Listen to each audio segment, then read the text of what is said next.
I'm going to be sharing with you in this video 3 signs that it's time to let go of a person. Now, I don't care if this person is your family. I'm not saying you have to cut them out forever, but at least leave that situation. I don't care if it's a friend. I don't care if it's the closest relationship that you've ever had in your life.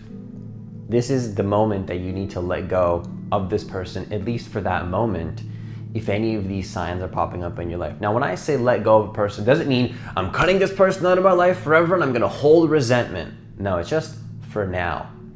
Because this is the only moment that exists. So it's about for now, we are separating. Bye for now. Whenever I end phone calls these days, or I leave a situation, I say bye for now. Because it's not forever.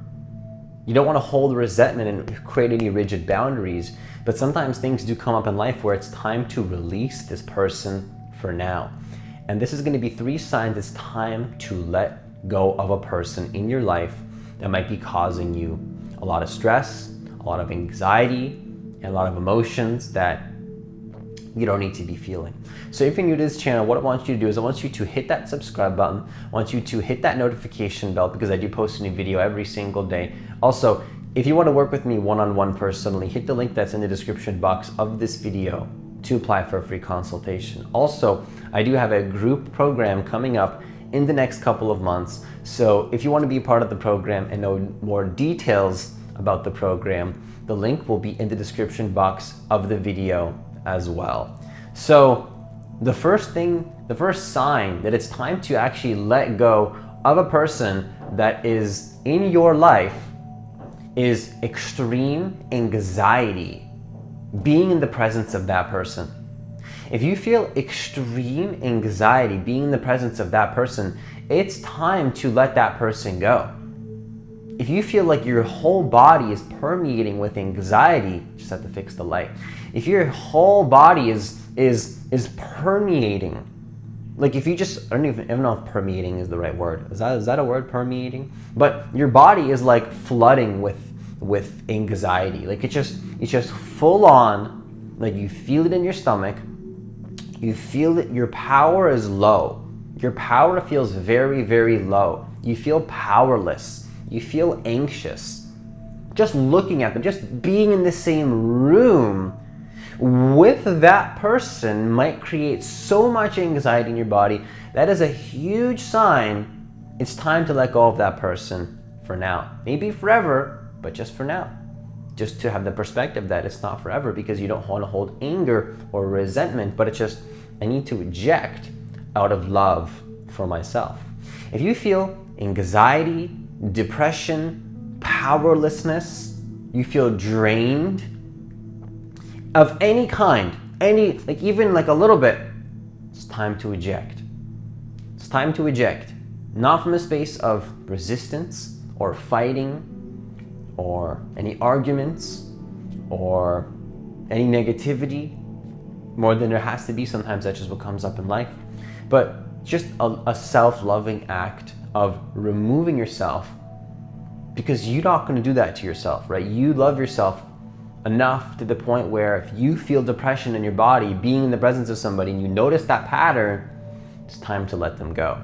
Now, the second thing that you want to look out for when it comes to if it's time to let go of a person is, do you feel like you're being manipulated?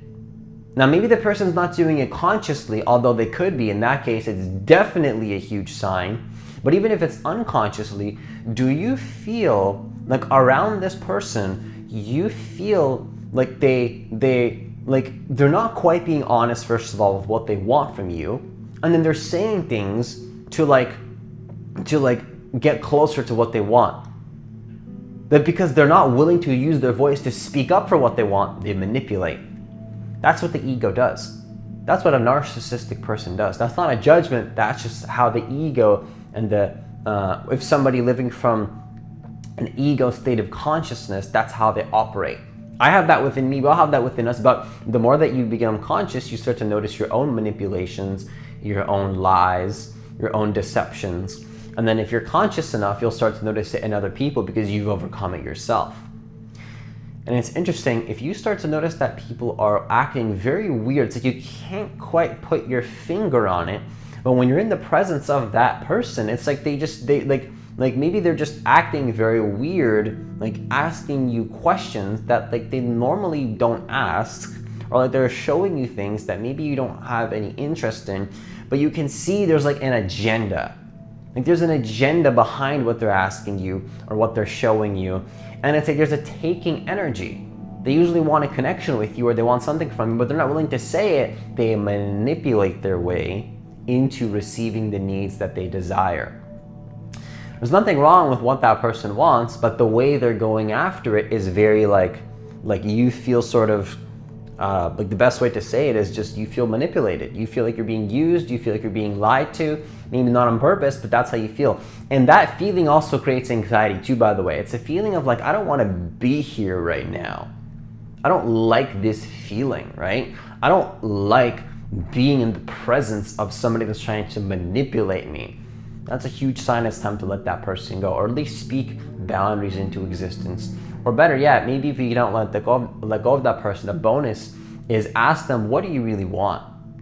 What do you really want? Because if somebody is manipulating you and not willing to ask for what they want, they're not willing to be truthful, live a life of truth and authenticity, they're lying, you can ask them, what do you really want? Because they might not be doing it on purpose, because the ego is afraid to ask for what it wants. Maybe if you're in a relationship, the person wants to spend more time with the partner, but instead of asking, surprise, surprise, you can ask for what you want, we lie. The ego manipulates. The ego tries to deceive the other person, unconsciously most of the time. Manipulation is not usually this thing where somebody sits down in their little dungeon and figures out, how do I manipulate this person? It's like, no, actually, I'm unconsciously afraid as to how the person thinks from their perspective. I'm unconsciously afraid to ask for what I want, so instead I'm going to unconsciously manipulate this person and find a way to get it through lies and deception. So what you can do is, if you're noticing that behavior, ask the person, this is just a bonus, this is not even part of the video, but I think this is important to share. Ask the person, what do they really want? What's their agenda? Because two things will happen when you ask this question. Either you'll be able to give them what they want and you'll save yourself lots of time and lots of time, energy being manipulated, waste of energy, weird energies. It's like, okay, let's get all the lies out of the way. What's the truth, right? Remove the lies, remove the deception. What do you really want? They say, oh, I want a deeper connection with you. Two things will happen. Either you're able to give them what they want, or you say to them, you tell them the truth, right? You're not living lies. I can't give that to you right now, right? You just don't have the capacity. Maybe a person wants a deeper connection with you. You say, I can't give that to you right now. That's just not, I don't have the capacity to do this. You could apologize if you want, but I would do it unapologetically, because you're just telling the truth. You're just telling the truth, just tell the truth. Just say what it is. Don't be sorry. You can be sorry for the fact that you're not sorry. Tell the truth. Be honest with yourself. Be honest with them. Because if you're lying to yourself, you're lying to them, right? That's how this game works. So ask them what they want. Two things will happen. Either you're able to give them what they want, or you can't give them what they want. Now, both are actually good outcomes, because now you saved yourself so much time and energy of manipulation. Now, I don't even know why I'm talking about this in this video. I thought it was just important to add. But if you don't want to go through that whole process, maybe it's time to let go of that person. If you're always being manipulated, always being lied to, always being deceived, you never feel like they're living truthfully. They're always lying to you without even realizing that they're doing it. They're always lying to themselves. They're always playing games, playing tricks. It's just this game of inauthenticity. Maybe it's time to let that person go. Now, the third thing that you can do, the third thing you can watch out for to see if maybe it's time to let a person go, is if there's always arguments and disagreements on a consistent basis. Now, there's nothing wrong actually with disagreements. Two people can have a separate viewpoint and have a discussion. But if that person's attached so strong to their viewpoints, and it just creates this clash of negativity, Now, I'm not saying there's that turmoil, that challenges don't arise in a relationship, especially if you're like in a twin flame relationship or whatever. I heard that those can be seriously chaotic and bring lots of emotions up. So I'm not saying that's just what I heard, by the way. Like I feel that that's what it is. Just that's what my heart says. That's probably the case. Some relationships just have turmoil. You know, some things just are difficult. But if there's a difference between true growth, where two people experience the trauma that's coming up together in a way that's both in alignment with their hearts, and just straight up you're in the presence of somebody that is trying to, like, unconsciously taking your energy, right? It's just you're always arguing, there's always complaining, you always feel drained, you always feel used, you always feel like you're being manipulated, you always feel like you're being deceived, you always feel like you're being lied to, you feel like you're depressed, you feel like you're angry, you feel anxious, you feel negative emotions in your body, and the list goes on. This is what we tolerate. Why would you, like, I just listed 10, that was probably 10 things that just flowed through me. Why do we tolerate this behavior in our life? Either let that person go or communicate what that is really about and find the truth of the situation. And you will find much more peace in your life living a life this way, living a life of authenticity that's going to bring you closer to living a truthful life. A life based on authenticity and truth. Now, the bonus point, I know this is going to be only 3 signs, but this is a bonus point. The bonus point is you never feel free. You never feel like you never feel like you can be free to express yourself. You always feel like you have to be fake. You have to be, like, you can be truthful as much as you want, but when you're truthful, when you're truly living life of truth, either that person will come into your space and you guys will come together beautifully, or they can't handle the truth and they'll just eject. Like, it's just, like, when you're fully truthful, 2 things happen.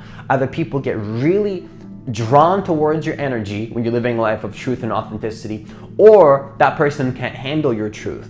They can't handle the truth, and then they eject, usually out of anger, and they're going to be angry at you, but that's not your problem, right? Not your responsibility. We'll get to that in another video, because it's not your responsibility to handle other people's emotions as a result of you speaking your truth, but that's a separate video. So the bonus sign is you never feel free, because in order to keep that relationship that may be based on lies, you have to be fake, because being fake is supporting the lies. When you're living a life of being fake, that's what keeps the lies alive. That's what keeps the deception going.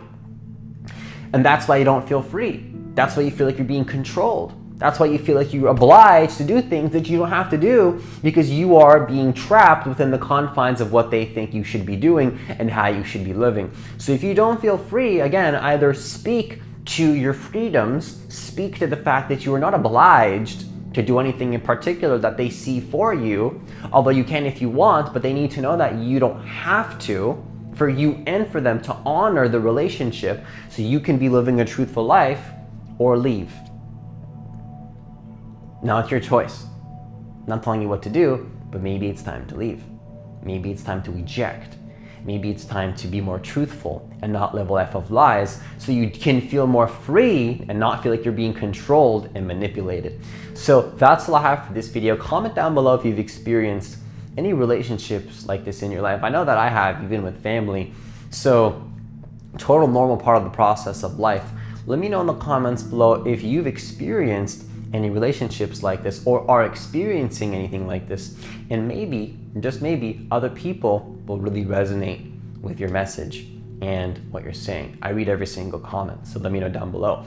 So that's all I have for this video. Once again, if you want to work with me one-on-one personally, hit the link that's in the description box of this video to apply for a free consultation. Also, I do have a group program coming up in the next couple of months. So if you want more details on that and you want to be part of the program, the link will be in the description box of the video as well. Have yourself a great day, and I'll see you in the next video.